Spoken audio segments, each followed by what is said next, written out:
Hello and welcome back to OT, the podcast. We're here to talk about watches, time, and how to spend it. My name is Andy Green, and with me, Felix Schultz. How you going, Felix? Oh, pretty peppy. Peppy? To be honest. Yeah. Feeling good? Good for your Sunday? Yeah, got some pep in my step. What are you looking forward to in particular this episode? I mean, what's not to look forward to? I mean, there's so many possible answers, but I feel the one that you're fishing for is our guest. Great guest. Great guest this week. What a guest. Great of all guy, the guests cool we've guy. had, he's one of my favourite guests.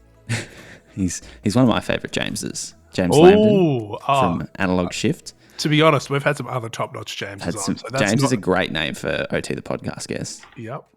But James Lamdin, he's certainly my favourite guest named James that is the, I think, director or vice president of pre-owned at Watches of Switzerland. Yeah, he's my favourite director / vice president of any of Watches of Switzerland departments. So I'll take that one step higher. Great guy, really interesting. Probably my favourite second-hand dealing watch, James. Careful. James Cox. Is he a second-hand watch dealer? No, he's just had one watch that once off. Anyway, so we have James Lamdin from Analog Shift / Watches of Switzerland joining us for a really interesting chat. We'll talk about all things watches, cars, evil spy agencies, I think, come up at some point. So it's going to be a great chat, Felix. But before we do that, what have you been up to? What have you been doing? Well, a few things. We're going to chat about Edifice as well in a few minutes because they're this week's sponsor, and we've both been rocking some fancy Edifice watches. Edifying. But before that, I feel I've made a bit of a tactical error. Mm-hmm. I started watching a TV series, which isn't normally a tactical error. It's pretty hard to go wrong with Love is Blind, except for the long episodes that sort of hook you into the next one. Yeah, it's addictive. But I've been watching a BBC series called Vigil. Might not have been the greatest week to start watching a murder mystery set on a ballistic missile submarine on a background of global tensions. But it's a great premise. I mean, it's perhaps a little bit too real these days, but it's a really it's a solid sort of crime drama, basically, that obviously puts a bit of a underwater twist on it. It's made by the people that did Line of Duty. I don't know if you ever watched that. Okay, it was solid. And it's got Saran Jones. She's the lead. You recognise her from a bunch of sort of BBC series, and also Rose Leslie, who you would probably know from Game of Thrones, The Good Married Fight. to Kit Harington. Yeah, I like to think that her career and skill and talent speaks for herself rather than... They're a famous Game of Thrones couple, Felix. Sure. You know nothing. You know nothing. You know nothing, Felix. But she's great in it, and it's a really interesting... Like, what I like about it is that, I mean, it's a murder mystery and stuff happens, but the dynamic of them, the murder happened on one of... And this is sort of an actual thing. Britain has a nuclear deterrent that is based on submarines. So anytime they've got a nuclear ballistic missile submarine hanging out ready to throw hands, and that's their sort of, you can't target it. You don't know where it is. It's, it's been around. Just out there. Yeah, it's just around. There's like 4 of them, and there's always one on duty, ready to go, which is pretty hectic if you think about it. So the dynamic is really interesting because she's one detective on this, sort of fairly hostile submarine in some ways, and she's on her own, and there's her sort of other police people back in Scotland, but they can't communicate with each other very well because it's like an active submarine, so it's dramatic, and it's very good. I stayed up too late watching it. You've finished it yet? Yeah, 7 or 8 eps, and, it was good. Oh, awesome. What have you been up to? Actually, I watched A Time to Kill for the first time. Oh yeah, the 90s sort of 1996 adaptation of John Grisham's famous 1989 novel. Mate, Grisham in the 90s. Big. Oh, he's like one of the world's biggest authors. Yeah. Like, I think he sold 300 or 400 million copies of his novels. He definitely would have written a book like Vigil. No. Yeah. You think? Yeah, it's pretty Grishamy. But maybe, Is there like religion intertwined subtly? You could argue it. You could put it in. You could put it in. I watched this. It's on Netflix, but I watched it because I've read a bunch of Grisham books. enjoyed them to various degrees. And then I did Matthew McConaughey's book, and he talks about it because this was sort of his real breakout role. Like he did Dazed and Confused, but then A Time to Kill was sort of the first serious one, and Big alongside, blockbuster. it's decent size alongside Sandra Bullock, Samuel L. Jackson, is he in Samuel it? Jackson, Schmevins Macy, and a really great cast, and it's a good 2.5 hour film, and I really enjoyed it. A bit of a throwback to 1996. Yeah, there's some. 90s cinema. There's some. I've talked about it recently about how good it is, but that's solid movie rec. We'll have to link that up in case you haven't seen it. Anything else been going on with you? Also, I just played and finished Call of Duty Vanguard, which is the latest COD. Did you win? Yeah, I'm probably when I get back from Interstate, I'm going to play it, level up, and then play through it again. Really? Just keep churning. You'll do that right away.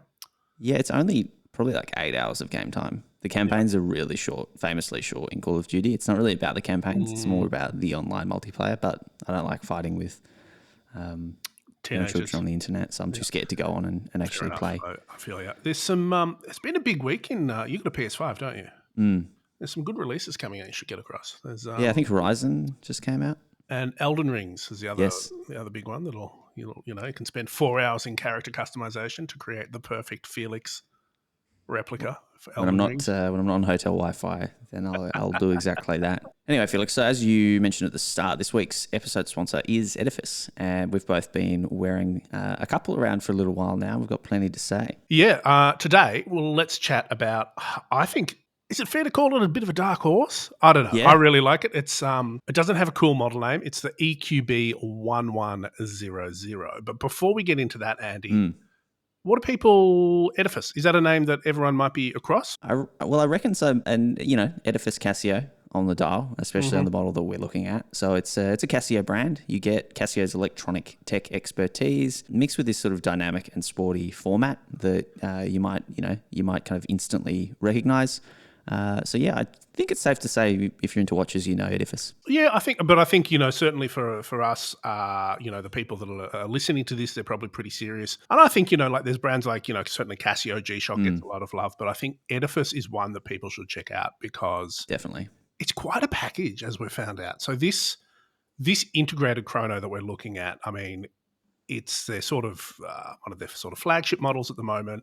And it really, no spoilers, but it's just under 600 Aussie retail. It's got a lot going on.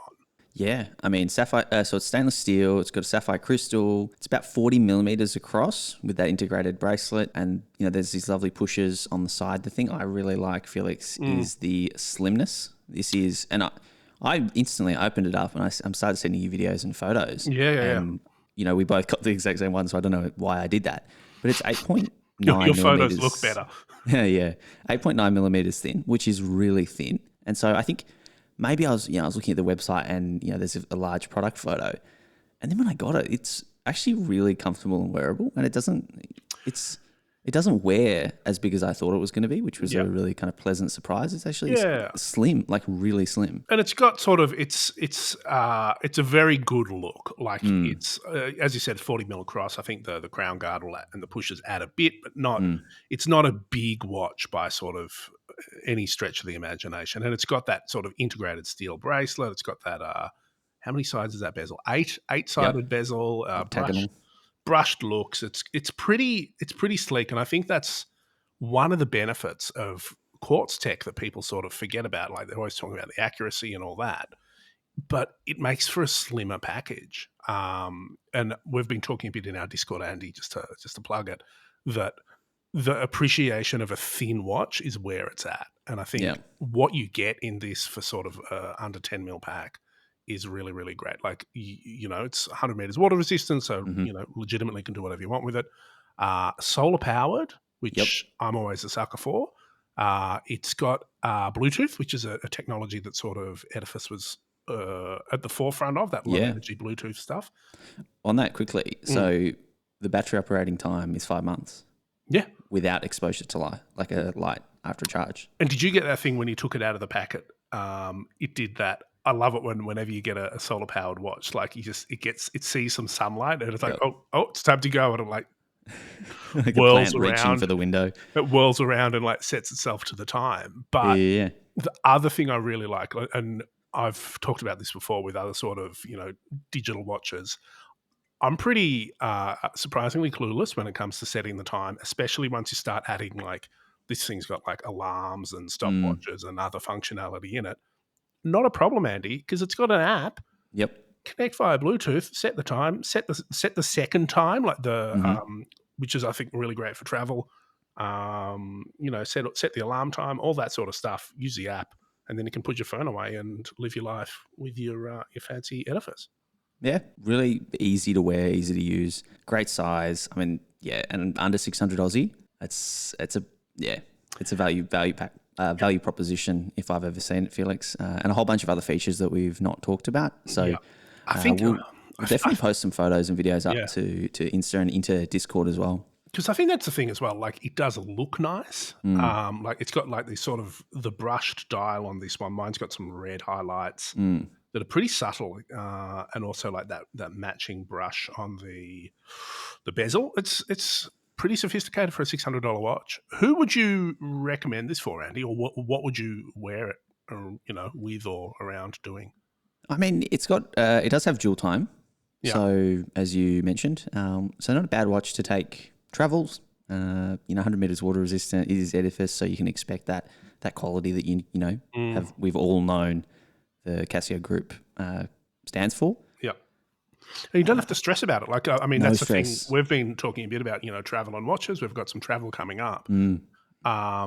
This is something like, I don't want to be worrying about the watch I wear. This would be like, I wouldn't have to worry about setting the time. I wouldn't have to worry if it's keeping time. I wouldn't have to worry if it's, I've banged it into a hotel door or anything. It's going to be able to deal with all that sort of stuff. And the other thought I had when I opened it and started wearing it around was this would be a really good watch to get someone that you wanted to get into watches that was a little bit, maybe they're a little bit uncomfortable with the idea of, super high-end luxury or mechanical. Yeah. And I think this is a really good sort of gateway in. Yeah, 100%. And it's, price point for for a nice gift, maybe a 16th birthday or a 21st birthday, something like that. I think it'd be really cool. Yeah, I can think of probably 4 or 5 people in my sort of family that I would like have this, as maybe people that hadn't worn a watch before, hadn't worn a watch in a while. This would, I think, get them over the edge. Yeah, love it. Well, to find out more, head to edificeaustralia.com.au. We'll link everything up, and as we said, we'll be posting a bunch of photos. Felix, I think it's time now to get James on the line. Let's do it, Andy. Alrighty. All right, Andy. Today's guest is James Lamdin. In 2012, James founded Analog Shift, turning an interest into watches into a thriving vintage marketplace. Back then, buying a watch on the internet was a little more complicated and also a little simpler. Fast forward to 2020, and Analog Shift has been snapped up by Watches of Switzerland Group USA, making Lamdin the group's freshly minted director of vintage and pre-owned. It's been a few years since then. Welcome to OT, James. How are you? Hey guys. Well, thanks for having me. It's an honor, and things are going pretty well over here. I mean, maybe not as good as you guys who are just crushing it in the on the old podcast airwaves here, but yeah, it's been a journey. I love it.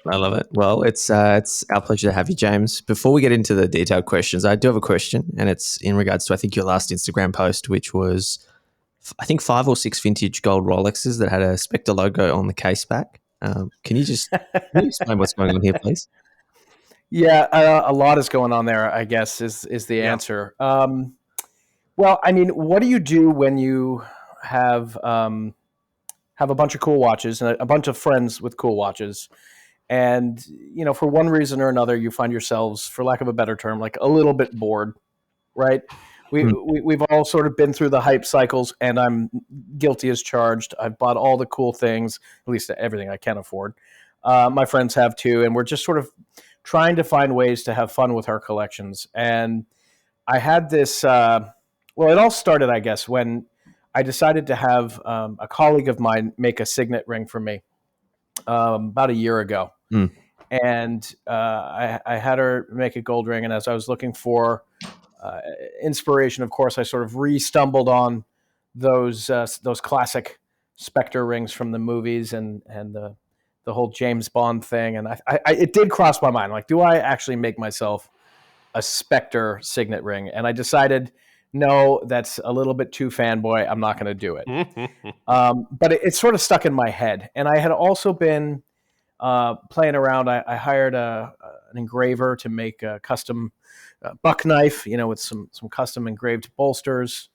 I had a money clip made. I really enjoy this craft, this artisan craft of engraving, gun engraving. Yeah. Which is actually, by the way, I was actually turned on to that entire type of craftsmanship because of Langa, and their engraved balance cocks. I had a chance to try making one, and it was like I have the aptitude of Fred Flintstone with a jackhammer. But it sort of like put something in my head. This is years and years ago, and I'm like, that that type of artisan design and a very fine engraving is beautiful. So I've tried to find little places to do that. I drew the line at the ring, but it never completely got out of my head. And a few months ago, I looked at my 5-digit yellow gold Submariner, 16808, and it had an engraving on it. I bought the watch almost dead stock a number of years ago, before they trebled in value, and it had an engraving on it, MS to AG 1981. No idea who MS was. No idea who AG was. I've got a suspicion AG might have been. Oh yeah, could have been. Andy Green, was this your in 1981? Were you the supposed recipient? I wasn't alive in 1981, so it's unlikely. It's unlikely, right? But anyway, I love the engraving, but it didn't mean anything to me. And then I don't know what happened. It was like winter, and I was feeling, kind of silly.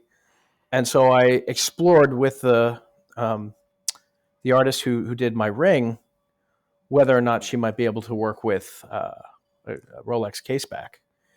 And sure enough, we did some samples on brass. We tried a couple different finishes using, laser cutting and CNC machines. And then we did an enamel inlay, and we tried antiquing, which is what we ended up going with, and various things. But sure enough, we could make this happen. And I have 3 friends also with yellow gold subs. And I asked them if they wanted in. And the amazing thing is that they all signed up like on the spot. They're like, yeah, let's do it. So what's better than, owning one of these things is having the, I don't know, craziness or balls to cut them up. Yeah. And that's exactly what we did. So we had the classic, I might add, the classic Spectre logo, from the 50s and 60s, engraved onto the casebacks. And there it is. And look, you may be hearing from Amiga and or Eon's lawyers in the near future, but until then, sure, I fully expect to. They look phenomenal. As we mentioned in the opener, it's been around 10 years since you founded Analog Shift, and by any measure of time, especially time on the watch internet, that's been quite a while. What have been the biggest shifts in the industry in that time for you? So, that personal and business sort of, change. And if you could go back, what would you tell 2012, James? Okay. Well, I think the first part is that, in 2012, it was right before it all kind of popped, right? There was very robust online watch enthusiasm in the forums, with all the HTML and photo bucket hyperlinks and all of that, but it hadn't really reached critical mass through social media. And so the biggest change for me simply is that there are so many more people interested in mechanical watches today. And that's really exciting. The early days was, with the e-commerce side, I don't want to take the claim that we were the first website to offer, click and add to cart functionality for vintage watches. But if we weren't the first, we were right there at the beginning. Because before that, there were websites that sold watches, but most of them said, email us and we'll send you our wire instructions. Yeah, that's right. If you wanted to click and add a watch to your cart, you had to use eBay, pretty much. So the original idea behind Analog Shift's platform was to utilize this, new technology of click and add to cart things. And our first website was built on Shopify by yours truly, which it probably explains a lot about the limitations of our first iteration of the website. But yeah, it was kind of groundbreaking, and it was kind of an overnight success in that people would just buy the damn thing, right?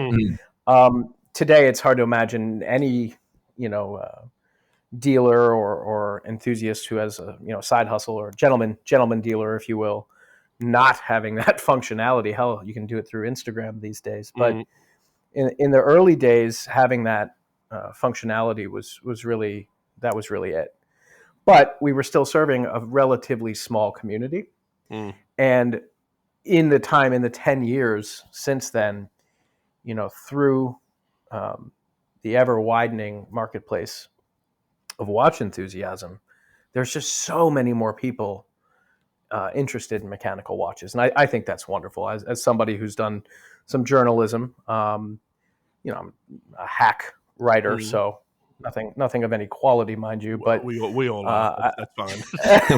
Oh no, you guys are good. You're pros. I've had a chance to sort of see all sides of the industry, from behind the scenes and the manufacturers, and getting to know the people and personalities behind these brands, large and small, to, of course, being involved with Red Bar and the community angle, and then doing the vintage thing sort of in my day job. It's given me a unique perspective, but on all categories, on all fronts, the level of interest in the watches, that to me is the biggest change. And there's, of course, a lot of things that come with that I'm sure we're going to get into here in a minute, but that's the biggest change. And then what would I tell myself? Well, what's the biggest change for you personally? So we've talked about, people into watches and, the ability to add things to your cart, but what's changed about you in relation to watches or over the last decade? I think I'm into things I never thought I was going to be into. Like, Sure. For me, I think we all came into watches with some particular interest. And for me, big surprise, it was diving watches from the 60s and 70s. Doxa was sort of my entry drug to the hobby.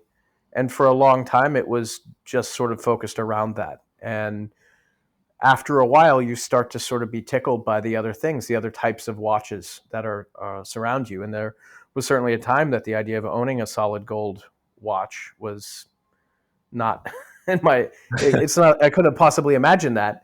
Now I primarily collect yellow gold watches, so there's that. Cartier was a brand that I always sort of knew was important and iconic in the early days of my collecting, which is, precedes my 10 years doing this professionally by about another decade. But I never had any interest in the brand, and today I'm captivated by what they're doing now, and of course their historical stuff. I think there's a truth here that people maybe from our generation, I don't mean in terms of age but experience, are all starting to figure out, which is that watches are a lot of different things to a lot of different people. And what's cool about watches is that it's a very rich and deep history of design and manufacture and story. It's like peeling away the onion here. There's a lot of layers to it, and stuff that you might not have ever had imagined you'd have interested in. Chances are, if you hang on to this hobby for a while, you're going to get there. And I think that's cool. Yeah, it's a great answer. Like deciding to cut up your gold Rolex and Sure. like a maniac. Was that case back enamel field, James, by the way? No, so we tested enamel, and we just decided that A, it was a little glossy. Yeah. And B, we were a little worried about how it would hold up with against the wrist. So we ended up antiquing it nice. you would on a shotgun or something. Oh, very cool. Very cool. Okay, James, I have a question. 7 years ago, I was last in New York, and I talk about this, my last favorite trip to New York, and it just keeps, the time span keeps blowing out. Wind Up Watch Fair. That was sort of my first dip into the world of international, watch events and seeing people and connecting with people. I think you were there. Was that the first wind-up watch fair? Yeah. Yeah, I think I gave the keynote Yeah. toast at the after party. Yeah, right. So, and I was at the after party. So this leads into my question. My memory is correct. You were there. I believe you were wearing a red Submariner, and I think we actually met. You've probably forgotten, but I think we met. I think you had a red sub on your wrist, and I said, "Oh, that's really cool." And you said to me, "Oh, you can have it for $16,000," which to young Andy Green, that was well outside my watch budget. Looking back though, 16,000 for a red sub was probably market, but the market's changed a lot. And I think as someone who's been in it for 10 years, there's been a dramatic amount of change. But why do you think it's happened so quickly? I think it's the level of information and education that's available to the consumer public today. First off, I do remember meeting you. Oh, great! I don't think you were sporting that amazing mustache I now see on Instagram. Otherwise, I definitely would have. Yeah, I mean, yeah, that sounds about right. 16,000 sounds about right for that time. I mean, I remember when red subs were 10,000. That's sort of when I moved to New York 15 years ago. Red subs were very hot, and they were 10 grand wherever you went. Every little vintage shop in the city had a red sub in the window for $10,000. Of course, they were much less than that prior to that, but that's before my time. And today, a beautiful red sub can be 30 or 40 or 50 or $70,000. And so what's changed? I mean, well, first and foremost, they're not making any more of these things. But more importantly, the education and that expansion of the consumer marketplace is what's driving it. I will always say this. I mean, it's really significant that there are as many people interested in these analog mechanical things in such a, digital forward, disposable, commodity driven world. It's really meaningful, and kind of it's a romance that draws us to these things anyway. And I think it's an authentic one when you start comparing manufactured goods today versus these sort of, lack of a better term, old world tech, right? But that's all good. That's all well and good. But if there weren't the right avenues to share these passions and to educate, it wouldn't have the success it would. So I think it's publications. I think it's social media. I think it's the blogs. I think it's the podcasts. I think it's the communities that have built up, and we're all we're feeding each other's excitement, right? And there's just a whole lot more reference material available now. And some of it's academic, quasi-academic, and a lot of it's not. A lot of it's just lifestyle. But when you are able to reach a larger percentage of the population that might have an interest in these things, and then educate them about it, and explain the true scarcity of what vintage means, I mean, I think there's your recipe. This is a sort of perhaps a bit of an existential question, and I'm sort of thinking back to 20. All I do is existential questions. Well, like every morning when I look at myself in the mirror, it's like, what are you doing? which dead philosopher shall I live by today? Yes. So I'm thinking back to Andy and you at Wind Up Watch Fair, and when a lot of us of that sort of time would have got into watches. It more broadly, it was also a time of hashtag men's style, and all that big sort of hipster talk was happening, and everything old and analog was cool, and it was a real moment for that sort of mid-century style or whatever it was. And from there on, it's just kept on exploding, and the population or the market, I guess, for this limited resource has grown and grown and grown and grown. What happens when we either run out of vintage watches, or the fan base becomes so large that the category has to evolve? And have we passed that point, like with homage, retro, Fotina, and all that stuff? I think to a certain degree we have. I think what's interesting about vintage is it's a moving target, as us men of a certain age know. Yeah, every day that goes by, something's getting a little bit older, and so there's always going to be a new vintage. And we helped coin. I don't know if we fully coined it, but we started using the term neo vintage a number of years ago to describe a particular era of watches. And even this title neo vintage will have to evolve at some point, but we use it to describe the stuff that was just starting to be of a certain age. And it was primarily, late 80s to late 90s, early aughts, particularly using Rolex as a benchmark, pre-maxi cases, tritium holes, some acrylic crystals, or these transitional Swiss-only things or whatever, sort of neoclassical stuff that blended old designs and sometimes materials with new materials and high beat movements and some additional robustness in your end links or what have you. And there's going to be more of that as time goes by. So I think what constitutes vintage is always going to be a moving target. With that said, I think a lot of this new marketplace, a lot of these new enthusiasts, I mean, sorry, I don't know. Somehow I'm getting a call. Oh, Is good. that going? Yeah. All good. Hang on, sorry. All right, did you lose me there completely? No, you're good. I'm sorry. There's a call coming in. Maybe you can edit that out, or you can Yeah. leave it in to show how inept I am. All right. So, here's the thing, right? With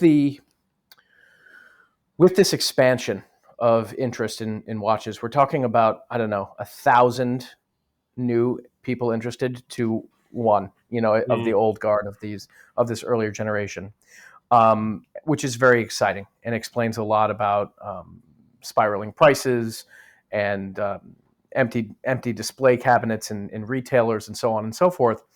But what's missing is a certain level of experience and education about these things. So there is a lot of hype and there's a lot of demand based on style or hip trends or whatever's going on.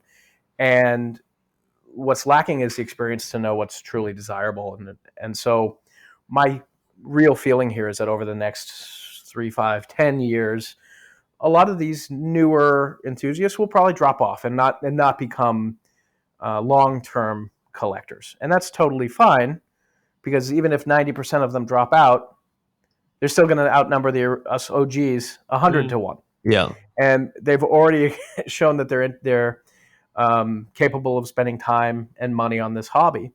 So as they learn, I think what's going to happen is the truly vintage stuff that I came up on, that you guys came up on, will see another big bump. But I also think that we're going to see a lot of new interest in new areas of vintage, in neo vintage, and identifying what are these contemporary classics that are going to stand the test of time beyond a hype moment on social media or some run on a limited edition. That's that's a really I think a seasoned take on it, and I agree with you 100%. I'm also deeply cut and wounded at the thought that we're sort of, the 90s are now, what, 30 years ago? 30 years ago. Yeah.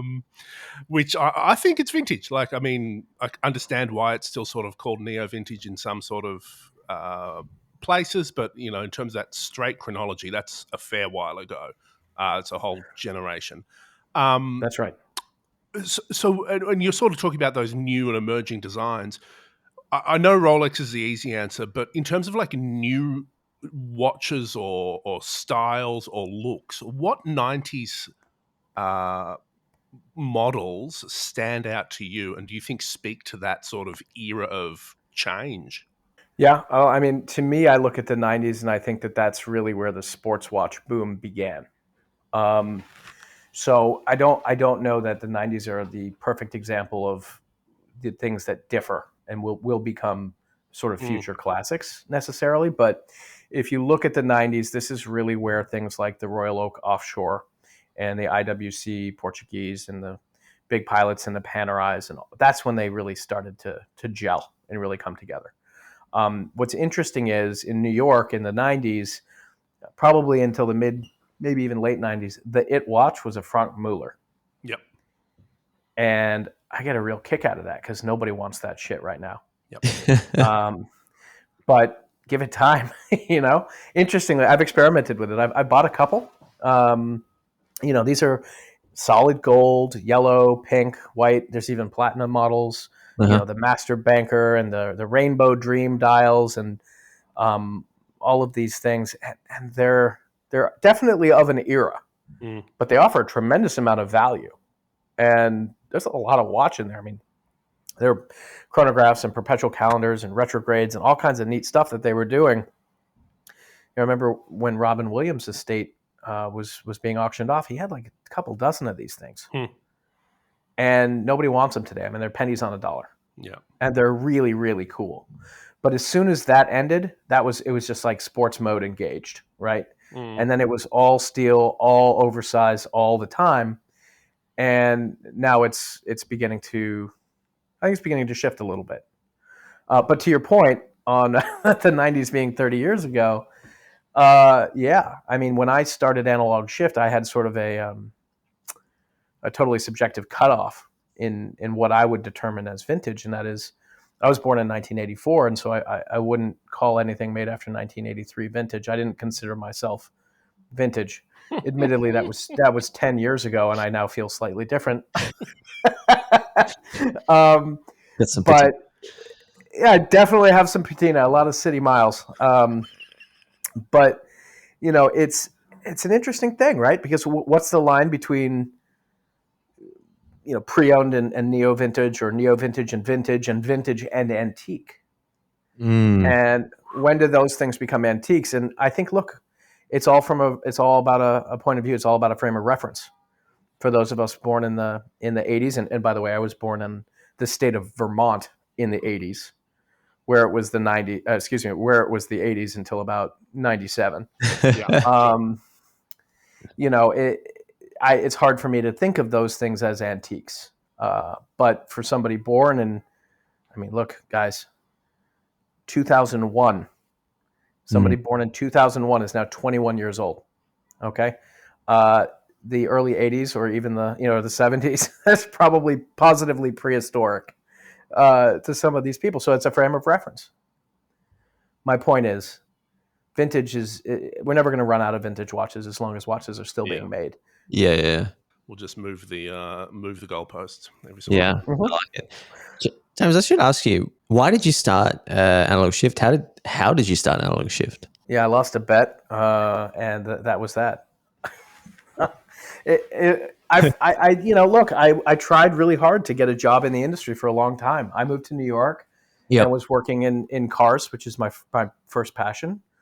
Sure. But after a while, I grew sort of tired of it, and I wanted to follow a different passion. So look, I applied everywhere. I applied for every one of the big brands and the auction houses, and I was ready to sort of start at the bottom again and follow something else that I was interested in. And I had started collecting watches before moving to New York, and of course I moved to New York and started making some more money and spent most of it on watches. So I thought, what a cool thing to explore. And this was probably almost 5 years before I actually ended up doing it. But I applied everywhere, and I, started following the early publications and met all the people who were sort of becoming the first influencers in the modern age for watches. And ultimately, I kept hearing the same thing, which was, you've got the knowledge, you've got the passion for it, but you don't have anything on your CV. So you go get any other job in watches, and then come back, and we'll think about hiring you later. Yeah. And ultimately, I grew somewhat disillusioned with this, and then kind of I won't call it a dare, but I was sort of challenged to just go out and do it on my own. And that's where it came to happen. And I just I had the right push from the right people at the right time, and it was off to the races. And so a couple months after that decision, I launched analogshift.com. I was living in a sublet room in a 5th floor walk up in Harlem with a shoebox full of watches, and the rest is history, I suppose. I love it. Well, sometimes all it takes is a push from the right people at the right time. So the wonderful end to that story is that Watches of Switzerland Group ended up acquiring Analog Shift. Why? That's right. Well, I should say that I didn't build Analog Shift to sell it. Mm-hmm. That was not something that I had thought about in the early days, although I did start receiving interest and even a couple offers almost right out of the gate. What I did do with Analog Shift from the beginning is I wanted to make sure that it was not James's vintage watch company. Yeah. In other words, I wanted it to be something that if I ever did want to step away, I could, and that it would have a brand name around it. And my early goal was just to become the name brand in vintage watches on a global level. Little things. Sure. Good goals. Yeah, and to some degree, humbly, I can say that in a way we achieved that pretty fast because a lot of at the time, most of the other dealers were individuals, or maybe an individual and a partner, or an individual and an assistant or two. But with the exception of the brick and mortar stores that might have had a pre-owned department or a heritage division or something, at that time, there really was nobody else who had decided to create a brand name around vintage business. And we started selling internationally right out of the gate. And so I had clients all over the world in no time. And to some degree, that gave us the authority. I did take on some partners and raised a little bit of money at a certain point, and we expanded our operations in New York. We opened a boutique, and then we began partnering with a few brick and mortar stores here in New York. Excuse me, in the city. No, fumbling over my words.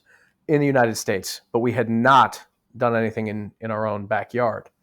So when Watches of Switzerland opened in 2018 in Soho, we had been contacted by their press agent, and introductions were made, and they started buying watches from us, and we became basically a vendor to the Watches of Switzerland Group here in the States to do pre-owned. And right out of the gate, we saw tremendous success out of their Soho flagship in New York, and that evolved very organically to the point where they acquired us in late 2020, and then we are now we've become the vintage and pre-owned department for the WAS Group in the U.S.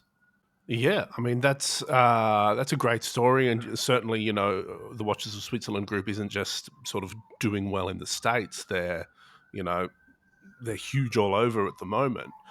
Why would a group like that want to get into vintage and pre-owned? And I know they all are, but what's your sort of take on the reasons for it?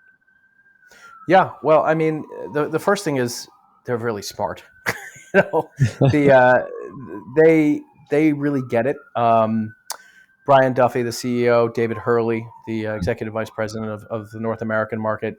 These are savvy guys who've done all kinds of neat stuff. And as they've grown their business here, they've looked at different ways to differentiate their retail experience compared to the competition. And it really jives with me. They're interested in micro brands. They're interested in events and interesting, innovative marketing. We've done some really neat stuff as a group beyond the purview of Analog Shift that is really exciting, and I think that collectors and enthusiasts take note of. It's not ultra luxury. There are other watch retailers that you walk into, and they just sort of are dripping with zebra wood and champagne flutes, and it's all very nice and very posh. I think Watches of Switzerland's approach is a little bit more like my own, which is luxury with a lowercase L. These are beautiful things. They're wonderful things. We're all lucky and fortunate and privileged to be able to buy them and collect them and be enthusiastic about them and spend our time and hard-earned money on them. But there's a little bit less of that pomp and circumstance, and it's a little bit more real. we've always described Analog Shift as, beer and blue jeans, not champagne and red carpets. And while Watches of Switzerland can do that and does when the mood is right, they can also be a little bit more sensitive to the realities of what luxury is today. And it's not, you don't have too many clients walking in with, in a suit. Some of the wealthiest clients you have walking in come in Yeezys and $900 sweatpants. Sure. So yeah. I think the reason for doing it was to be different and to certainly explore different ways of capturing that marketplace. Now, the other thing, of course, is that pre-owned is a tremendous opportunity for any retailer. And I think that the Swiss watch industry still has a lot to learn from, the luxury car industry, where you make a huge amount of your profits on that certified pre-owned product. So for us, Analog Shift, already sort of being vintage focused, it gave us a certain amount of clout and authority to come in and do something exciting with the pre-owned, as well as the vintage. Yeah, okay. Because I remember Analog Shift being definitely more obviously in the vintage space, and looking at the website now, I can definitely see a lot more new stuff, and what you've said makes sense. There's also a much bigger inventory. How's it been for you, sort of going from, I would have thought a couple of dozen watches, Analog Shift, at any one time, to, I can see probably a dozen Polar Explorer 2s on there at the moment? Yeah. Well, first off, it's super fun. Yeah. Buying watches is the best part. The treasure hunt, and then telling a story. But yeah, I mean, I don't know. We probably averaged 40 or 50 watches at a time. In the pre-acquisition world, maybe a little bit more here and there, maybe 100 on a busy time of year or what have you. But yeah, we're many times that. We probably have around 400 watches currently online, and we have them currently in 8 stores throughout the U.S. Yep. And I have a lot more in my vault that are coming through, getting fully checked out, serviced if necessary, cleaned up, photographed, and then in queue. We're pushing 40 or 50 watches a week onto the website and out to the stores. I would not say that we're selling less vintage. We're just selling a lot more pre-owned. And we have always had pre-owned watches, but they were proportionally a much smaller part of the blend. And now they're certainly a bigger part of the blend. But we still do our really neat, truly rare stuff on top of a couple dozen Polar Explorer 2s. The Polar Explorer 2 was always a watch that I wanted. I'm not a particularly big Rolex guy, and for some reason that was the one that I always loved. And foolishly, young Felix, like all of us, I suspect, passed up the opportunity to buy one at a fair market price of $3,500. Oh, Felix. Yeah, I know. So, and that's a story for a lot of people. Like these watches aren't accessible for someone getting into it, or just discovering vintage at this time. James, what would you sort of be pointing or directing people to if they had $3,000 to $5,000 in their pockets and wanted to get into some vintage watches with like a bit of heft, a bit of romance, and some credibility behind them? Well, in that range, I'm all about the Universal Genève pole router. Admittedly, in the same time frame you're talking about, I would have said the same thing for around $1,500 a couple of years ago. But I still think they're a tremendous value. The Polar Explorer, by the way, this was nobody wanted this watch for so long. Yeah. And it's kind of an oddball, with the exception of the mid '90s yellow gold Yachtmaster, which did come with a white dial. It's the only white dial professional Rolex in the line, right? And the Milgauss. Don't forget that funky orange Milgauss. You mean the BB-8? Yeah, that came later. Yeah. Yeah. But no, you're right. But it's just an oddball watch, and really, it's just it's a GMT Master with a different dial, handset, and bezel. And I don't think people quite got it, but it's a watch that when I started to sense some movement on, I went and bought a lot of them. Really clean examples for sure, but we even featured it in our, we did an amazing video campaign with Watches of Switzerland last year called Anytime, Anywhere. It was you can watch it on YouTube, but it's sort of a neat cinematic look at wristwatches, and it was in partnership with a number of contemporary watch brands, and an analog shift. And so we included the Polar Explorer as our hero piece in that. So we had a skier jumping out of a helicopter and skiing down a glacier in Alaska wearing a Polar Explorer 2, which was super fun. But the pole router, it's a perennial favorite for me. There's just so many cool variations to a couple different movements, a lot of value for the money, and I'm still very bullish on those. So for 3 to 5, that's probably where I'd go. Yeah, nice. Perfect blend of history and style. Nice. Good answer. Good shout, Felix. Get on it. Don't sleep on this one. Don't miss it before it goes 4x. Yeah, you've learned your lesson, Felix. James, you're a car guy. You mentioned it before, sort of your first passion. What are you daily around New York City?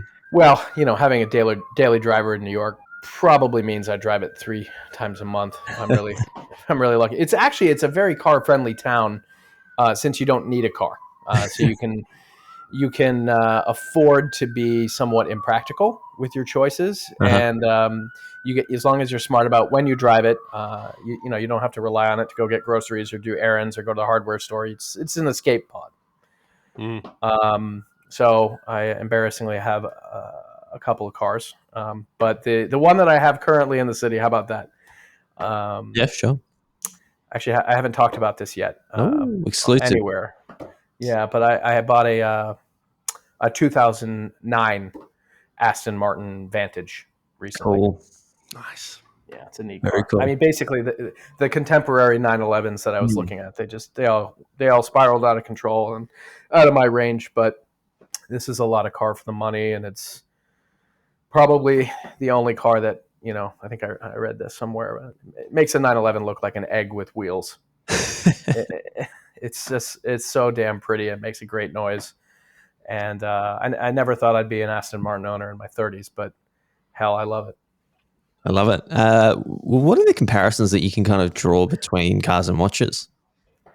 Oh, this is like my favorite thing to talk about when drinking lots of whiskey. Yeah, I mean, I think that there's a mechanical element. And there's also the element that it comes alive through your, using it. And otherwise, it's just a thing. So you wear a watch, it whines, and it does a thing. And you drive a car, and it does a thing. Otherwise, it's a thing. It might be a beautiful thing.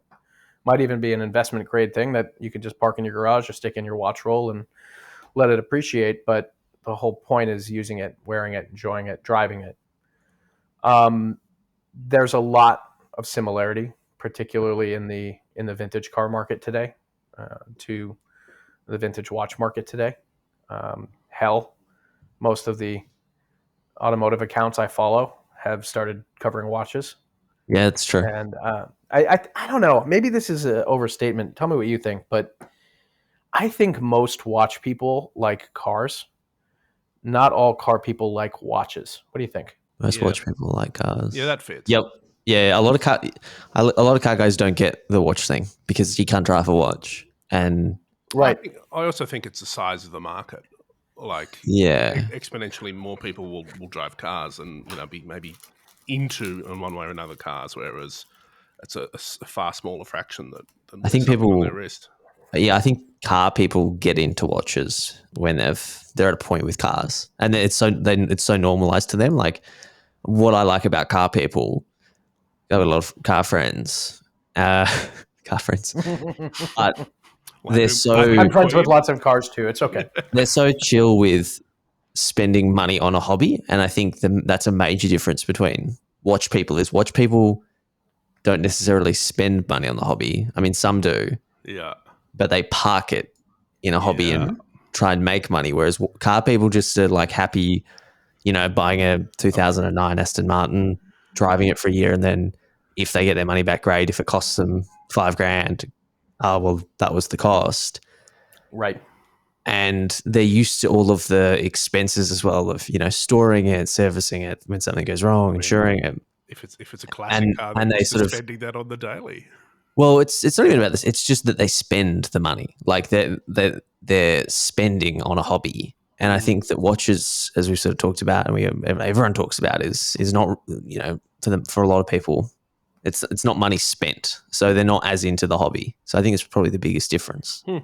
I think it's also, and I agree with all of that. I think it's also that the car collecting hobby it's a much older hobby. True. It's you could call it 100 years old, right? Whereas watch collecting in earnest probably didn't really begin until the 80s or 90s. It's a new hobby at the scale that it is. Yeah. And so one of the things that has turned me off to car collecting, by the way, over the years, has been that it's old enough that it's become somewhat segregated, right? It's like you're a Ford guy or a Chevy guy, or you're a Porsche guy or a Ferrari guy, or BMW or Audi or British or Italian or whatever. And by and large, the watch community isn't like that. It's like, oh, you're into watches? Cool. What do you got? I've got a Swatch. You got a Patek Tourbillon? Awesome. It's pretty accepting, and it's possible that, and there are exceptions, of course, but I think that it's evolving. Watch collecting is going to become a little bit more separated as it gets bigger and bigger, but it hasn't really happened on a large scale yet. Whereas cars has maybe gotten to the point of ultimate exclusivity, and now it's chilling out. Yeah. And I think a lot of the people who are buying cars today, newer collectors, newer enthusiasts, probably don't have those brand loyalties quite as severely to the point where they look down their nose at what someone else drives. I mean, I've got a dear friend in Arizona who defines his love for Porsche as, Porsche is my drug. The guy has a bunch of Porsches and is super passionate about them, but he recently started buying, 1950s and 60s pickup trucks. Sure. Because he's started to expand his interests. And I love that.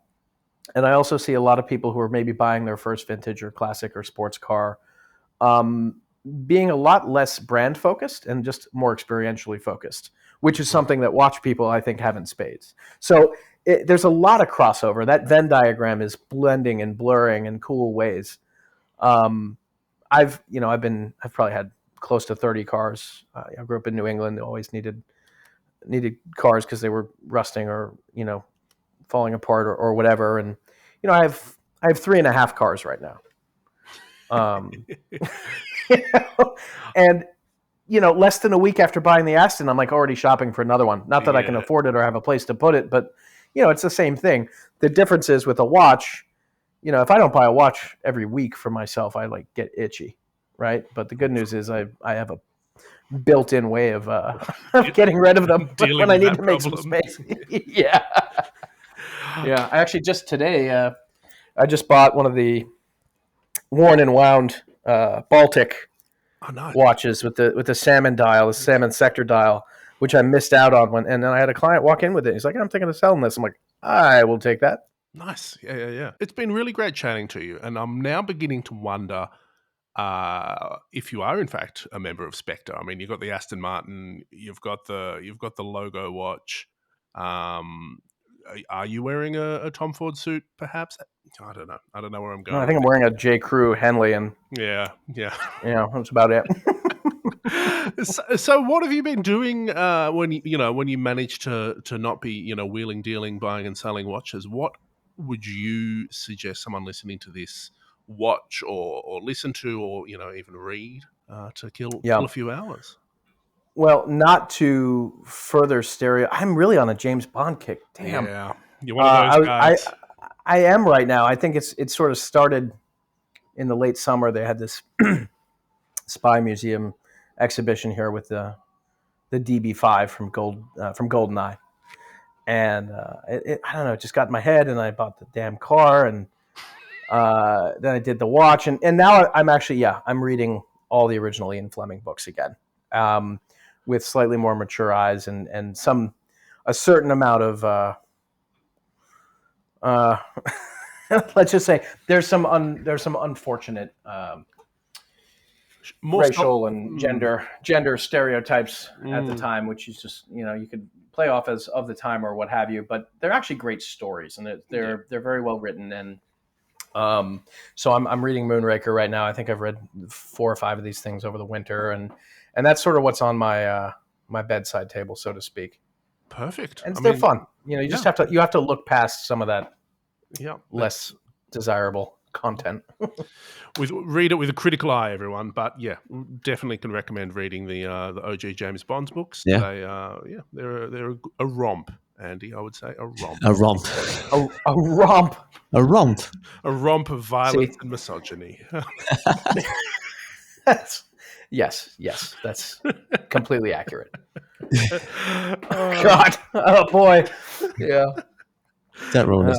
Felix. Well, What are you guys reading? I mean, give me a suggestion here when I get through these books. I talked about it the other week, but I'm doing Empire of Pain. It's a book by a guy named Patrick Radden Keefe, and it's on the Sackler family, the secret dynasty of the Sackler family. So I'm not reading anything at the moment. I'm between. I'm trying to think of the last. No. Empire of Pain. I think that was like New York. Yep, Sackler family. Yeah, they would actually they would be great Bond villains. Oh my God! Like, listen, because there's sort of 2 generations that really made their mark, and everyone's sort of talking about oxycodone, but it's sort of the foundations are where it's really scary, because it sort of happened twice over two generations, and there's a bit of a pattern there, and just the weird shit that the family got away with. Like, he had a private enclave in the Met Museum where he could store his personal art collection, and just using donations as bribes, basically. It's really fascinating, but also scary and horrible. Yeah, that's James Bond. I mean, does he have like some sort of weird facial scar? Probably. Absolute power corrupts. Absolutely. Yep. Boom. And I think that's where we're going to leave it. And now a word from our sponsors. Pharmaceutical company XYZ. James, it's been fabulous chatting to you. We'll obviously link everything up, and enjoy your next adventure with Mr. Bond. Well, thank you so much, guys. It's a pleasure chatting with you. I always enjoy catching up with you and listening to your podcasts, and just power to you guys. You're doing great work. Thanks, mate. And thank you for having me. Truly, a pleasure. Alrighty, Felix. What a fantastic chat with James. We knew that was going to be the case. Thank you again, Edifice Australia, for bringing today's episode to fruition. We'll link everything up, as we said, and be posting that to our Discord, which we'll also link up. Our email is otthepodcast@gmail.com if you'd like to email us. You can Instagram ot.podcast, send us some direct messages, tag us, share, all that sort of good stuff. And of course, Discord. Discord's where it's at. One thing we haven't plugged it in a while, leave us a 5-star review. Yes, please. We still love those. I was looking, actually. I was trying to see if we had any recent reviews, Andy, the other day. And I typed OT: the podcast into Google. Do you know what the second Google suggestion was? I do, only because you sent me a screenshot. Yeah, it was OT the podcast. Hot take Felix. Yeah, your takes are getting too hot. All right, we'll see you next week. See ya.